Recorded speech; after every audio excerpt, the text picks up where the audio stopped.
ఈరోజు చాలా సంతోషకరంగా ఉందండి. మా గుంటూరు జిల్లా నుండి ఈరోజు ప్రత్యేకంగా అయోధ్యకి వెళ్ళే రైలు బయలుదేరటం అనేది మన శుభసూచకము.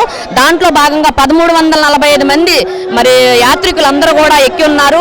వాళ్ళందరినీ కూడా మేము రిసీవ్ చేసుకొని బొట్టులతో మన సాంప్రదాయకంగా బొట్లు పెట్టుకొని మన రైలుకు కూడా మన గుమ్మడికాయ హారతలు మరి ప్రత్యేక హారతలు ఇచ్చుకున్నాము. మన మేడం గారు మరి మన రాష్ట్ర అధ్యక్షురాలు పురంధేశ్వరి గారు వచ్చి మరి జెండా ఊపి మన రైలును కూడా ప్రారంభోత్సవం చేశారు.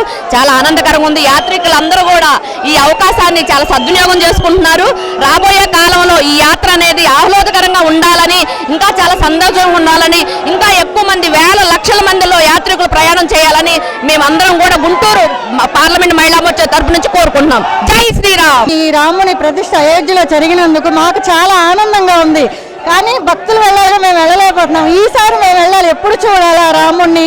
ఇది ఇన్ని సంవత్సరాల కల కాబట్టి అసలు ఇది చెప్పలేని ఆనందం అన్నమాట. ఇక మన మాటల్లో చెప్పలేము. ఇలాంటిది భావి భవిష్యత్తుకు కూడా ఇది ఎప్పటికీ చిరకాలం నిలిచేది అయోధ్యలో రామ జన్మభూమి ప్రతిష్ఠ. ఈరోజు గుంటూరు నుంచి అయోధ్యకి ప్రత్యేక స్పెషల్ ట్రైన్ వేయటం అనేది నిజంగా చాలా సంతోషకరమైన ఇష్యూ. ఈరోజు మనకి ప్రధానమంత్రిగా మోడీ గారు ఉండటం వల్లే వాళ్ళ అయోధ్య వాళ్ళ సాకారం అయింది. గతంలో మరి 500 సంవత్సరాలు వాళ్ళు మనం అయోధ్య టెంపుల్ కట్టుకోవడానికి అయిందంటే గత ప్రభుత్వాలు అనేక కుట్రలు చేశాయని చెప్పేసి మనం చెప్పుకోవచ్చు. మరి ఈరోజు ప్రపంచవ్యాప్తంగా ఉన్నటువంటి భక్తులంతా కూడా రామ భక్తులంతా కూడా వాళ్ళు అయోధ్య వెళ్ళి దర్శనం చేసుకుంటున్నారు. మరి నిజంగా మేము ఈరోజు వెళ్ళకపోవటం అనేది నిజంగా మేము కొంత బాధపడుతున్నాము. మేము కూడా త్వరలో వెళ్ళి అయోధ్య రామదర్శనం చేసుకుంటాము. రాముడి పరిపాలన అంటే అంతా కూడా సమానత్వం, ప్రేమ, అదేవిధంగా అందరూ కూడా రక్షణ, దేశంలో ఉన్న ప్రజలందరూ కూడా రక్షణ ఉంటుంది. అలాంటి రక్షణ కావాలంటే దేశంలో రామరాజ్యం రావాలని మేమంతా కూడా కోరుకుంటున్నాం. దానికి భారతీయులందరూ కూడా సహకరించాలి, అందరూ కలిసికట్టుగా రావాలని అందరూ కూడా విజ్ఞప్తి చేస్తున్నాం.